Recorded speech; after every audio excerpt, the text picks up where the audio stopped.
I'm good. Okay. Uses for boys. The tell me again times. In the happy times and the tell me again times, when I'm 7, and there are no stepbrothers, and it's before the stepfathers, my mom lets me sleep in her bed.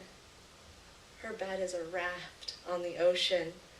It's a cloud, a forest, a spaceship, a cocoon we share. I stretch out as big as I can, a 5-pointed star, and she bundles me back up in her arms. When I wake, I'm tangled in her hair. Tell me again, I say, and she tells me again how she wanted me more than anything. More than anything in the world, she says. I wanted a little girl. I'm her little girl. I measure my fingers against hers. I watch in the mirror as she brushes her hair. I look for myself in her features. I stare at her feet. Her toes, like my toes, are crooked and strangely long. You have my feet, I say. In the tell me again times, she looks down and places her bare foot next to mine. Our apartment is small and I can see the front door from where we stand. Tell me again, I say, and she tells me how it was before I came. What it was like when she was all alone. She had no mother, she says. She had no father. All she wanted was a little girl, and that little girl is me. Now I have everything, she says, and the side of her foot presses against the side of mine. 8 is too big for stories. But everything changes, and I'm not everything anymore. We're in the bathroom and she's getting ready. His name is Thomas, she says, and he won't like it if she's late. She tugs at the skin below her eyes, smooths her eyebrows, the tip of her finger.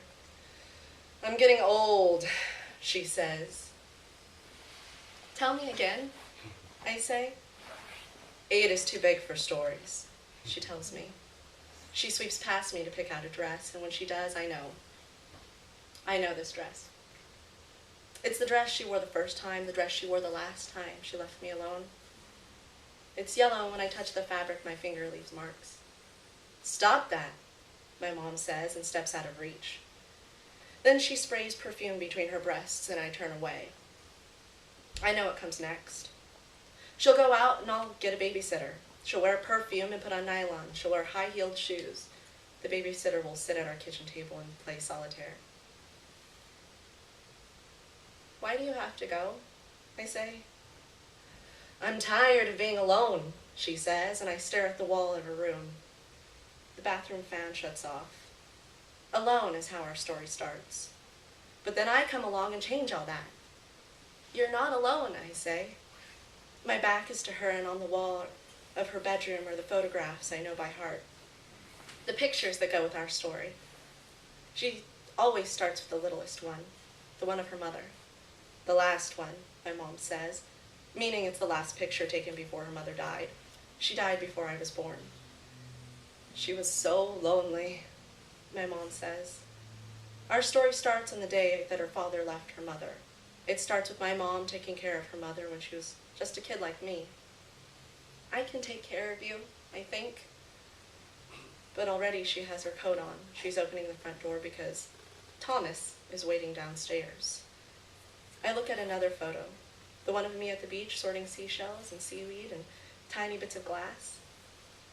In it, I'm concentrating on wearing my mother's sweater with the sleeves rolled up. Bye, she calls. And I look up, but the door is already closed. He's our family now. She goes out that night. She goes out the next night. I sleep alone in her bed, and when she comes home, she packs a suitcase. She's going away for the weekend, she says. She's going away for the week. In between, she comes home, she repacks, she washes her nylons and hangs them up in the shower. She washes her face in the sink. I watch her in the mirror as she gets ready to go out again. She looks at her face from different angles. She pinches and pulls at her skin. Then I meet this man, this Thomas. She brings him home like he's some kind of gift. And I'm told to be nice. I'm told to stand still. I'm made to wash my face. I stand in front of him with my arms straight down at my sides. He's in the kitchen crossing in front of the light like an eclipse. Our kitchen table looks strangely small. Our ceiling's too low. I'm washing the front door and willing him to walk out of it. Instead, he bends down until his face is even with mine. She just looks just like you, he says. You don't look like anyone special at all, I tell him. And I curse him. And I start a club to hate him, and I make a magic spell to get rid of him. And when she marries him, when we pack our apartment and move into his house, when I change schools and have to eat the food he likes, I don't talk to him.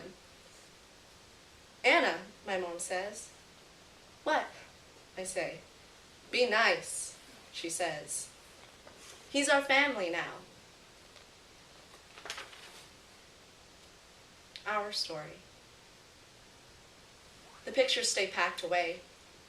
I unpacked my stuffed animals and lined them up against the wall of my new room. I put the smaller ones in front so they can see. I tell them our story.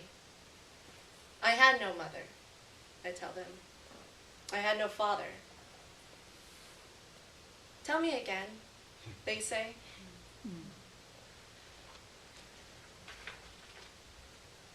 After the divorce, I sleep alone in my bed. I eat the food he likes to eat. I learn to be quiet, and when he leaves, when he unpacks his suitcase and slams the door, I'm glad. He moves out and we stay in his house, my mom and me. Now we have a house, she says, and she says it more than once. She wanted a house, I think. And then I think, now we have a house. Now I think, we'll be happy. A house is like a raft on the ocean, I tell her. And I tell her not to cry. After the divorce, I think things will go back to the way they used to be. I return to the tell me again times. After the divorce, I think we'll unpack the photos and hang them on the wall. After the divorce, I tell her how good she looks. And she really does look lovely in a sad, made-up kind of way. She wears a lot of burnt orange, dark red, and dark green. She lightens her hair and talks about getting a facelift. But her eyes go dreamy when I speak, and she never really listens. I'm 9 years old. Look, I want to say, you were beautiful. But she hates being at home with me. Having a child is another kind of defeat. When she does get a facelift, it's Armageddon. Angry cuts and shiny black stitches, a runny egg yolk of yellow-blue bruises. Her mouth and eyes are swollen. I can't even look at her. I won't speak to her. In the bathroom, I run the water in the sink and look at my face. I cross my eyes and uncross my eyes. I frown, I smile, I close my eyes and open them really fast to catch myself. I'm her little girl, arms spread. I'm a 5-pointed star. All she wanted was a little girl, and I'm that little girl. I can take care of you, I say. I say it out loud over the sound of the water, and then I say it again. My voice is hoarse from not speaking for so long. I run into her room to tell her to forget and leave the water on, and I burst into her room. I can take care of you, I say, but she needs quiet now, she says. The room is dark, and she turns her bandaged face away from me. Not now, she says. She needs to heal.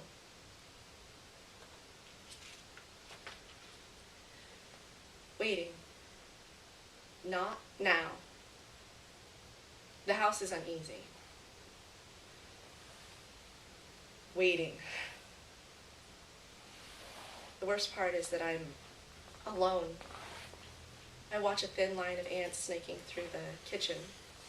I put my face so close that my breath disrupts their path.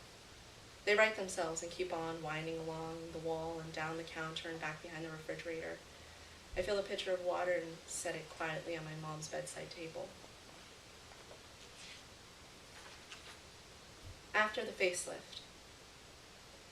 After the facelift, there's a new dress. There's a George and then a Martin.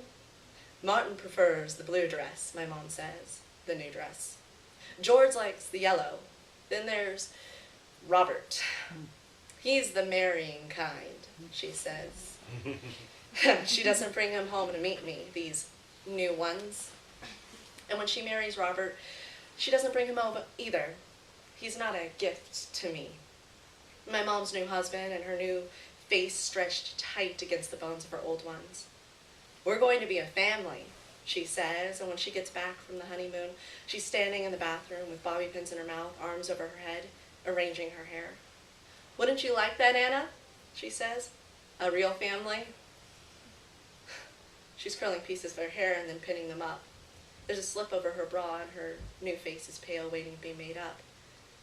She doesn't meet my eyes in the mirror. She's married a man with 2 sons, I learn. She goes on, curling, twisting, pinning. And you must be Anna, my mother's new husband says when we meet. This is Anna, he says to his sons. Hi, I say. They're bigger, older than me, hunched in their identical jackets, sullen, acne-strewn boys who look warily at my mom and me.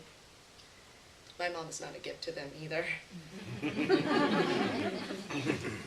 The 5 of us move into a big house in the suburbs outside of Portland, a big new house with a big yard and tall glass windows. I always wanted a house like this, my mom says, and she sighs and puts her arm over my shoulder. This, she says, is the house I always wanted. We're a family now. I don't want this house. I want to go back to the tell me again times when I slept in her bed and we were everything together, when I was everything to her, everything she needed. I unpack my stuffed animals and line them up against the wall in my new room. I put the baby ones in front so they can hear. I tell them our story. I had no mother, I say. I had no father.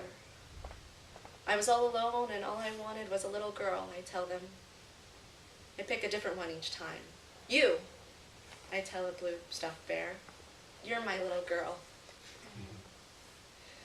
It's a deep Oregon summer and the sun bites its way into the yard through the dense pine. It's hot and every day I wear the same blue shorts and my favorite pair of sneakers. I cut my own bangs and my mom says they're crooked and half in my eyes. My room is upstairs near her and the stepdad. The boys have their room downstairs. We're a family, my mom says, but we're not a family. We're something else.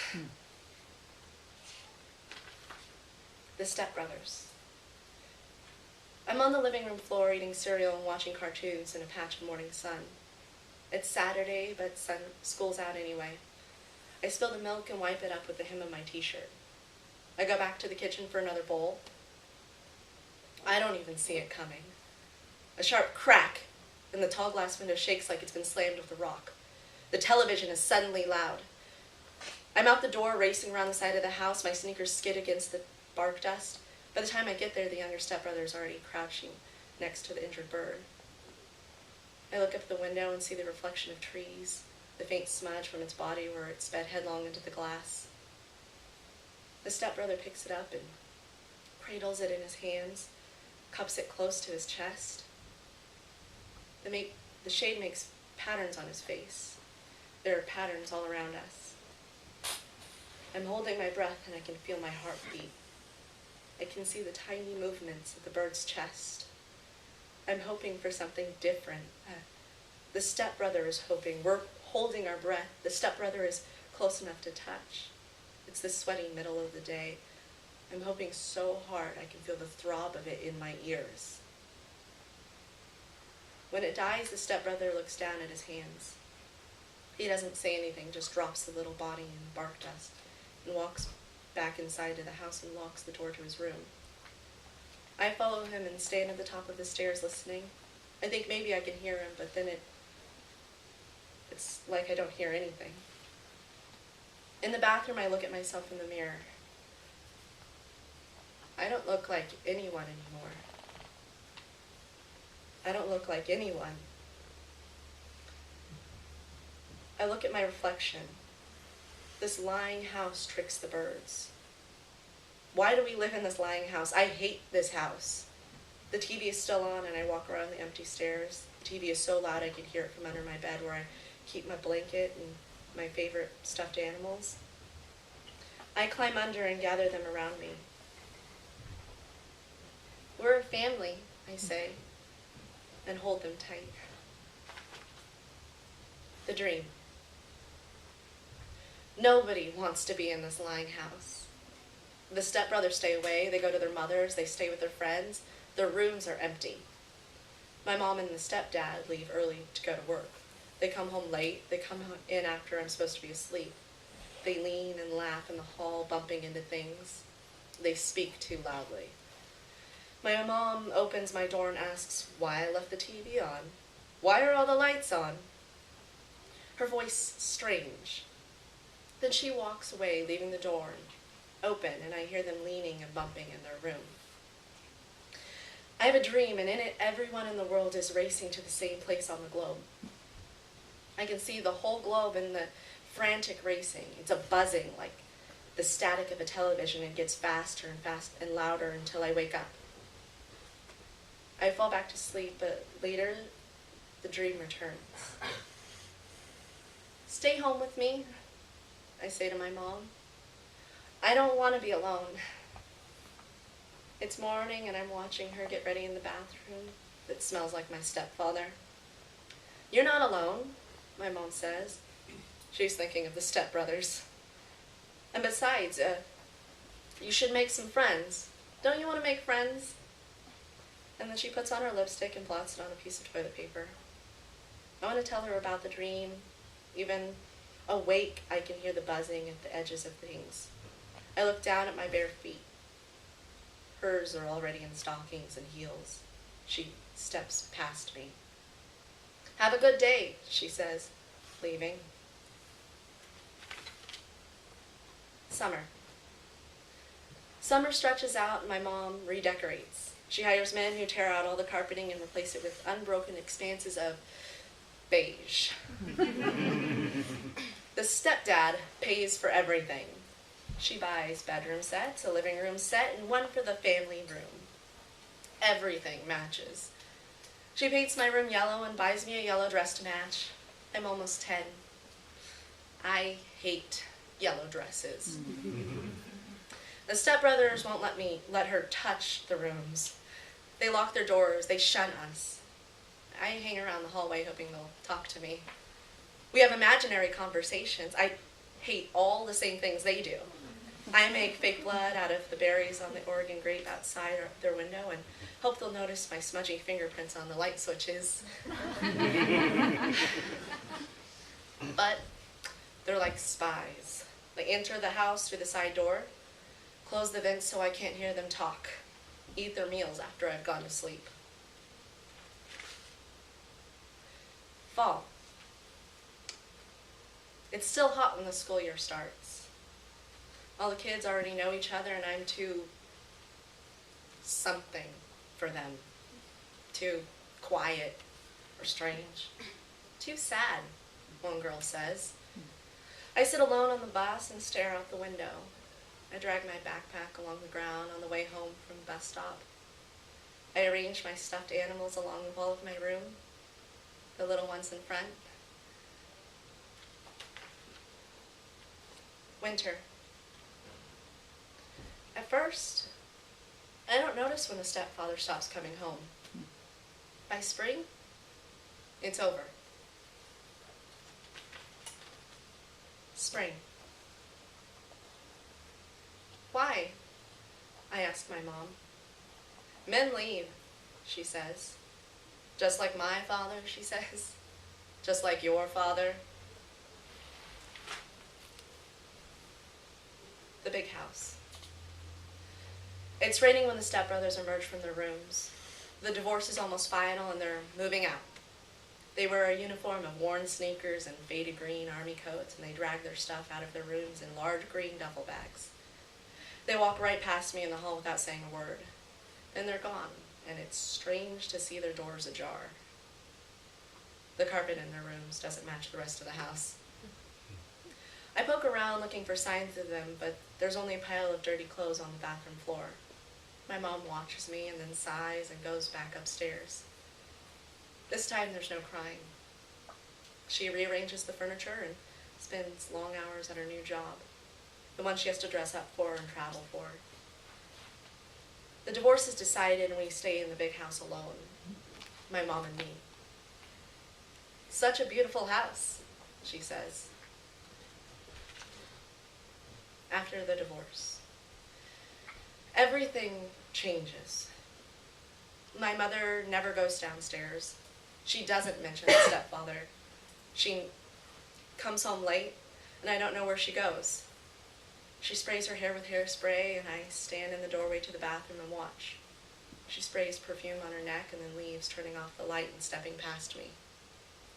I follow her around in my pajamas, and she says before she leaves, "Hurry up and get dressed." Then she takes her coat from the hall closet and a green leather briefcase that she leaves on the kitchen chair. "Don't miss the bus," she says. But instead, I get in her bed and snuggle in the sheets. They still smell like her. I look at the picture of her mother that she hung back up on the wall. The one where her mother is looking at nothing, at something in the distance. She's so alone, my mom always says when she looks at it. I watch the minutes change on the alarm clock. At 7:35, I get dressed and eat cereal in front of the TV. I walk to the bus stop and stand near the other kids. When I come home from after school, I unlock the door with the key I keep in my backpack. I turn on the TV in the living room and leave it on through the after-school specials, through the evening news, through the shows I like to watch before I go to bed. I eat pizzas from the freezer and leave my dishes in the sink. Once a week, the cleaning lady comes and she runs the dishwasher. Sometimes I go downstairs and sit in the empty rooms. I can hear the TV from upstairs. I wonder where the stepbrothers are now.